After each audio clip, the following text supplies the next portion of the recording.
తెలంగాణలో వరద రాజకీయం ఇప్పుడు గరంగరంగా మారిపోయింది. భారీ విపత్తు ముంచెత్తిన ప్రభుత్వం స్పందించడం లేదని, సహాయక చర్యల్లో చురుగ్గా పాల్గొలేదంటూ బీఆర్ఎస్ నాయకులు వరుసగా విమర్శల బాణాలు గుప్పిస్తున్నారు. కేటీఆర్ అమెరికా నుండి ఎక్స్లో ప్రభుత్వానికి వ్యతిరేకంగా పోస్టుల మీద పోస్టులు పెడుతున్నారు. అటు ప్రాణ నష్టం తగ్గించడంలో విఫలమయ్యారని హరీష్ రావు కూడా అంటున్నారు.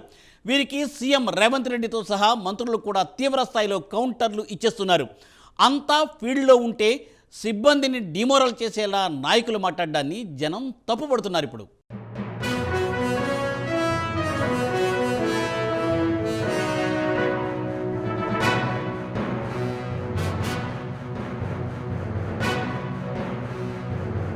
హైదరాబాద్కు 2020లో వరదలు వచ్చి మునిగినంత పనైతే నాడు సీఎంగా ఉన్న కేసీఆర్ ప్రగతి భవన్ నుంచి కాలు అడుగు తీసి బయటకు వేయలేదు. వరద బాధితులను పరామర్శించలేదు, ధైర్యం చెప్పలేదు. దీనిపై కేటీఆర్ను జర్నలిస్టులు ప్రశ్నిస్తే సీఎం అన్నాక చాలా పనులుంటాయి, బిజీగా ఉంటారంటూ జవాబు ఇచ్చారు. సీన్ కట్ చేస్తే 2024 తాజా వరదలు ఉమ్మడి ఖమ్మం, నల్గొండ, వరంగల్ జిల్లాలను వణికించింది. ఊహించని విపత్తు ఒక్కసారిగా రావడంతో ప్రాణ ఆస్తి నష్టాలు జరిగాయి. బాధితులను ఓదార్చేందుకు, ధైర్యం చెప్పేందుకు, సహాయం అందించేందుకు డే 1 నుంచి మంత్రులు స్వయంగా సీఎం రేవంత్ రెడ్డి గ్రౌండ్లోనే ఉంటున్నారు. కానీ ఎవరూ రాలేదు, ఏమీ చేయడం లేదంటూ బీఆర్ఎస్ నేతలు వరుసగా విమర్శల దాడి పెంచేయడం చర్చనీయాంశంగా మారింది.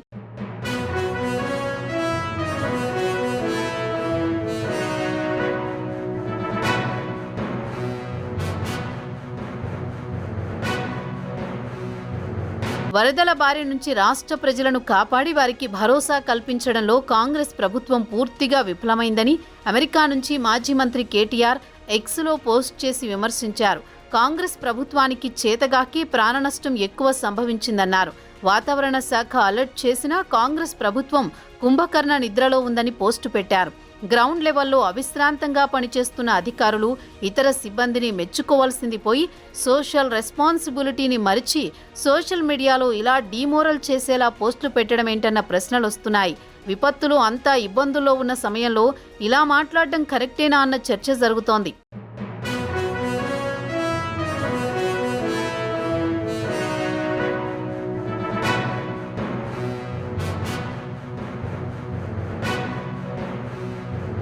మరో మాజీ మంత్రి హరీష్ రావు కూడా రియాక్ట్ అయ్యారు. ఏపీలో 74 ఏళ్ల సీఎం వర్షాలు లెక్క చేయకుండా తిరిగితే ఇక్కడ సీఎం మాత్రం ఇంట్లో ఫిడేలు వాయించారని విమర్శించారు. ఖమ్మం జిల్లాలో 3 మంత్రులు విఫలమయ్యారని, కాంగ్రెస్కు 9 సీట్లొస్తే 9 మందిని కూడా కాపాడలేకపోయారన్నారు. వరదల్లో చిక్కుకున్న వారి కోసం కనీసం ఒక్క హెలికాప్టర్ తీసుకురాలేకపోయారని, విలాసాల కోసం హెలికాప్టర్ వాడుతున్నారన్నారు. సో ఒకవైపు సహాయ చర్యలు పెద్ద ఎత్తున జరుగుతుంటే ఇంకోవైపు గ్రౌండ్లో పనిచేస్తున్న వారు ఏమీ చెయ్యట్లేదన్న అర్థమొచ్చేలా బీఆర్ఎస్ నేతలు మాట్లాడడంపై కాంగ్రెస్ లీడర్లు గరం అవుతున్నారు. ప్రజలతో కలిసి ఆందోళనలు చేయాలని యాక్షన్ ప్లాన్ రెడీ చేసుకున్న బీఆర్ఎస్ ఇప్పుడు అదే ప్రజలు కష్టాల్లో ఉంటే మాత్రం కనీస సహాయక చర్యల్లో పాల్గొనకపోవడాన్ని ప్రశ్నిస్తున్నారు.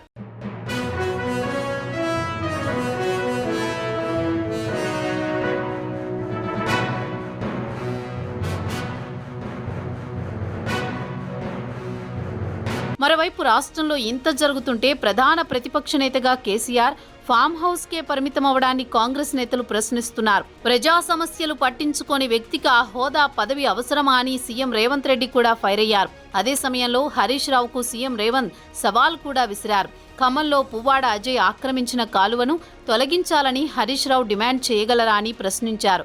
హరీష్ రావు ఓకే అంటే అధికారులను పంపిస్తానన్నారు. ఆక్రమణలు ఎక్కడున్నా ఫుల్ స్టాప్ పెట్టాల్సిందే అన్నారు. చెరువులను చెరపట్టడంతోనే ఈ పరిస్థితి వచ్చిందన్నారు సీఎం.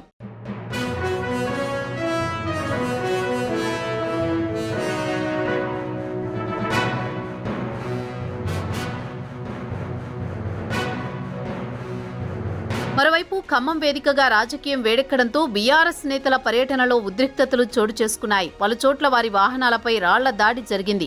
ప్రజలకు సాయం చేద్దామని వస్తే తమపై దాడి జరిగిందని హరీష్ రావు అంటున్నారు. పంట నష్టపోయిన ఎకరానికి 30,000 ఇవ్వాలని డిమాండ్ చేస్తున్నారు. చనిపోయింది 16 కాదు 30 మంది అని అంటున్నారు. నిజానికి చాలా చోట్ల 30 సెంటీమీటర్లకు పైగా వర్షపాతం నమోదైంది. ఈ స్థాయి వాన వస్తే సమస్యలు పెరుగుతాయి. అయితే వాటిని సకాలంలో డీల్ చేసి బాధితులను ఆదుకోవడమే కీలకంగా ఉంటుంది. ఇప్పుడు సకాలంలో సహాయం అందింది కూడా, కానీ అధికారంలో ఉన్నప్పుడు ఒకలా, ప్రతిపక్షంలో ఉన్నప్పుడు మరోలా మాట్లాడడం ఏంటన్నదే పెద్ద క్వశ్చన్గా మారింది ఇప్పుడు.